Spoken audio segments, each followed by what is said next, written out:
Good 8:50 in the morning, everybody. My name is StarchyFox, but you can call me Starchy. And this is my first Let's Play on this channel, wherein I play video games and generally make a fool out of myself for your entertainment. Today, we're playing a game about cute things and food. That's right, welcome to Let's Play Kirby Superstar with Starchy.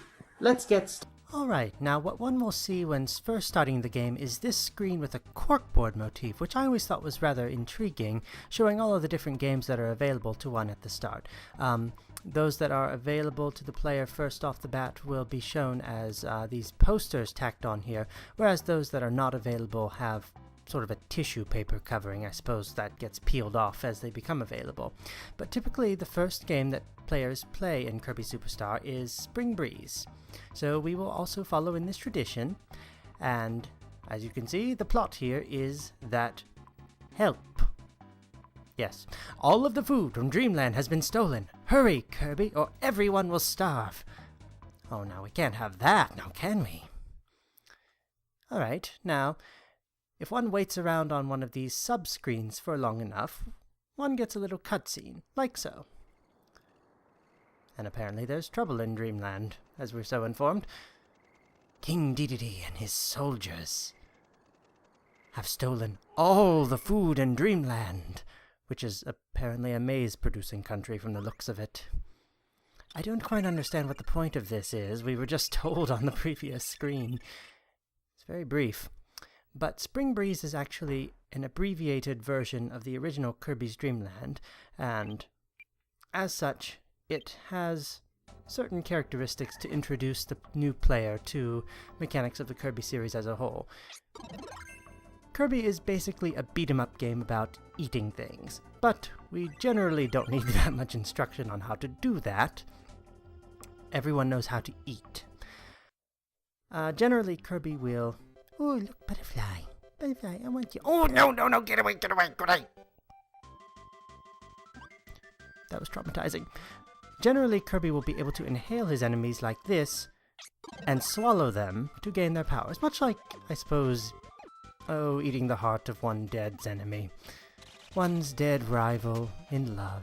Gain his strength and powers, and each ability does different things.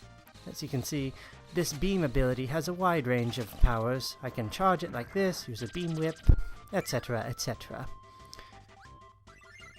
And if one uses the A button here, one can form that ability into a sentient being, a helper, which can also be easily dispelled. I hold the power to create and destroy life at a whim. Kirby is really such a lovely little series for that sort of thing. Murder, swallowing people, whole and alive and wriggling. And here we crash land on the side of a mountain. Ow! Dear me, that hurt. Alright, you get in my mouth. And here we have our first mini-boss of the game, Poppy Brothers Senior. What I just inhaled was a junior, and he had a bomb power, but I feel like doing this the more traditional way. By spitting bombs right back at him. He takes only 2 hits either way, it's not very long. There we go. We'll get the bomb power now, which, well, it's pretty self-explanatory. Ooh, food! I do love food. As one can probably tell from my name, I especially love starchy foods and sweets. We'll get into my obsessions and predilections a bit later on. Ooh, tomato! I want it! I can't get it. Oh, you tease me. I'll get back to you later. These are 1-ups, of course, as the name would imply. Ow! Well, now I need that tomato. Oh, I want your tomato. I'm going to create a helper here because right through this door is the very first boss. Veterans of the series know what this is, but I will be doing these bosses largely unaided by powers because I've seen other videos of this game on YouTube, and I find that they tend to go by rather quickly. Rather too quickly, in fact. I would like to showcase the boss's attacks a bit if I can. What you see me doing there is a guard move that can be executed by hitting R on the controller. And, oh dear, only 3 hits anyway. grab the MacGuffin star here. In the original Kirby's Dream Land, these were actually the progenitors of all the food in Dreamland, so they actually have a reason for existing here, even though it's never really explicitly explained. Stage 2, Float Islands. Kirby, you dingwit, you're supposed to take that off the hook. Alright, and we'll get this power right off the bat, which is a rather iconic one in the series, the Fighter Kirby. This is essentially all of the powers associated with the Shotokan fighters in Street Fighter. Ken, Ryu, Sean, I believe, in Street Fighter 3? Yes. It has kicks, Hadokens, etc. They were even very explicit about that in some later games in the series. Right here, you can see that if one gets directly under the water, most enemies and objects, unless they're fish enemies, say, and have a special property to exist in water, can't really hurt you. So the water is a very safe place to be in these games. Again, let's progress through the stage, and... Ooh! Blood glucose spike! Hyper! Yay! Let's go, let's go, let's go, let's go, let's go, let's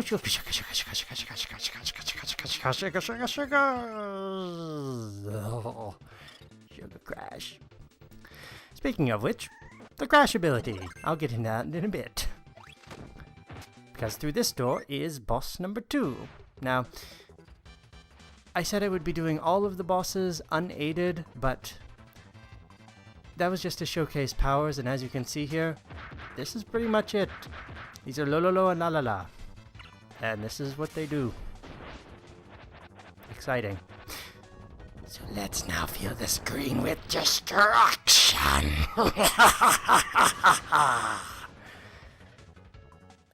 need help. Let's grab the second MacGuffin star then. This game is going rather quickly. Oh, Kirby, you're cute. Look at Knuckle Joe too. I can cut a rug actually. Stage 3, Bubbly Clouds. Oh, poor Kirby, his allergies. Yeep. Poor guy. Gets no respect. So we will be finishing Spring Breeze in this video, I think. It's really a very short introduction to the game. That's all it is. Hello! Oh, ow. Uncle Joe, get out of the way. I want to see what this guy does. Oh no! Oh no, no, no, no, no, no, no, no, no, no, no, no. Get away, get away, get away! I want my hot dog. I want to eat my hot dog in peace. That enemy is called a Scarfy. If you try to inhale it, it will get very mad. It will chase you down. Don't mess with them. They're vicious things. Again, these stages are very short. I'm somewhat running out of things to say, other than here that we have... Here we have the mid-boss of the stage, Croco Jr.? No. What is the name of this boss? I don't remember. It was in the original Kirby's Dream Land instruction book. That much I do remember. But darn if I can remember what this one is actually called. Is it just Croco? It might be. Now this next area was a night-themed area. I remember that very distinctly past the mid-boss. There was a night-themed area that extended for the whole duration of the stage. I don't know why they didn't go with that for the whole stage here. Oh, what's down here? Oh, tomato. Oh, no, no, no, no, that's death. I don't want death. I want the death of my enemies, but that's rather a different story. Everyone does. It's the most vindictive thing we can imagine, but... Oh, video games have always lessened our sensitivity to that sort of thing, I think. This is obviously a secret area. Generally, if one ever sees in the Kirby series something with a celestial body up at the top of a screen, go through it, press up, it's generally the entrance to somewhere secret. This lovely fellow is Bonkers, one of the mini-bosses of the game, and gives us the hammer power-up. I'll just deal with him rather quickly. Don't know why I am, because I said I would be doing the bosses unaided. Quite unaided, I don't need your help, Waddle-Doo. And through here we have, instead of that mini-boss I couldn't remember the name of, this is the actual Croco. one of the longest standing bosses in the Kirby series. There's a variety of attacks, which you should see here in time. He can charge at you, use a beam whip, as you can, rain on you, and fill this screen with a sine wavy sort of motion, and do that! Run from that, that hurts. But that's actually all he can do, I think. So let's collect our third MacGuffin star, do our little dance. Oh, so cute. And progress to the last stage of Spring Breeze. This really is a very fast game. Now, normally in the original Kirby's Dream Land, this would be a boss rush stage of sorts. One would have to go through a miniature stage that was themed after the first 4 stages in order to reach the boss. But here, all one has is this hallway filled with enemies with powers available. We will not be doing that. Instead, we shall face our longtime foe, King Dedede, alone. Oh.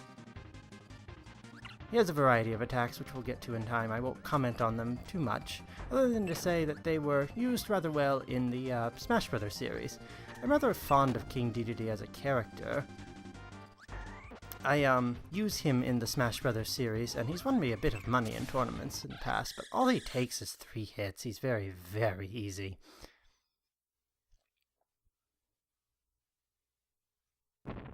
Oh, poor Castle.